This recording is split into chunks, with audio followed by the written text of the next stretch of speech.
من همین که بهم زنگ زدی فوراً اومدم اینجا عزیزم. اصلا خبر نداشتم تا جایی هم که داداش افسر رو میشناسم هیچ وقت نمیتونه همچین رفتاری با زن داداش بکنه.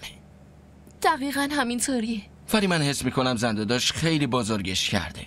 همه چی رو آب و تاب میده ولی اصل قضیه یه چیز دیگه است. نه اصغر، اصلا اینطوری نیست. تو ندیدی برای همین اینو میگی. اونجوری که با ترس و لرز اومد انگار حسابی کتک خورده و به بدبخت خودشو رسونده. حرفتو کامل میفهمم ولی تا جایی که داداش افسر رو میشناسم عمرم بتونم چی کاری کنه آخه. تو از داداش طرفداری نکنی کی بکنه؟ منظورم این نیست، فقط میگم میخوای اینو بگی که تا الان داره الکی حرف میزنه ها؟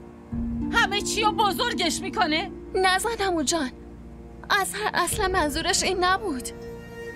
معلومه باید ازش طرفداری کنی. درسته که دخترموته ولی در اصل عین خواهرته. نمیبینی چطور عین مرده افتاده ها؟ اونم که از عمو جونت از صبح غیبش زده تا یه وقت بهش نگم بره با افضل حرف بزنه. باشه هیچ کس نره، من خودم میرم پیشش، میرم و میپرسم. لازم نکرده چیزی ها بپرسی.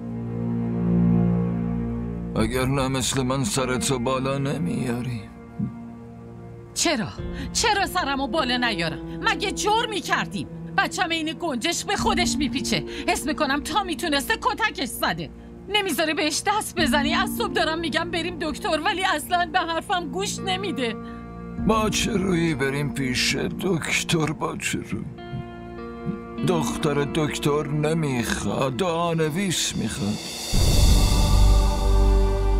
برو پیش اون، چون به دختر دوا داده بچه‌شو سقط کنه. بچه؟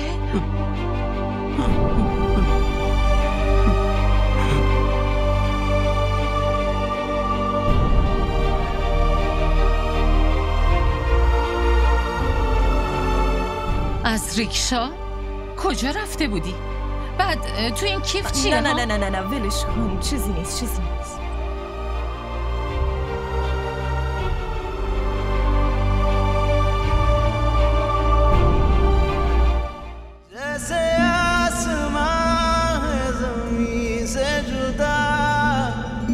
जैसे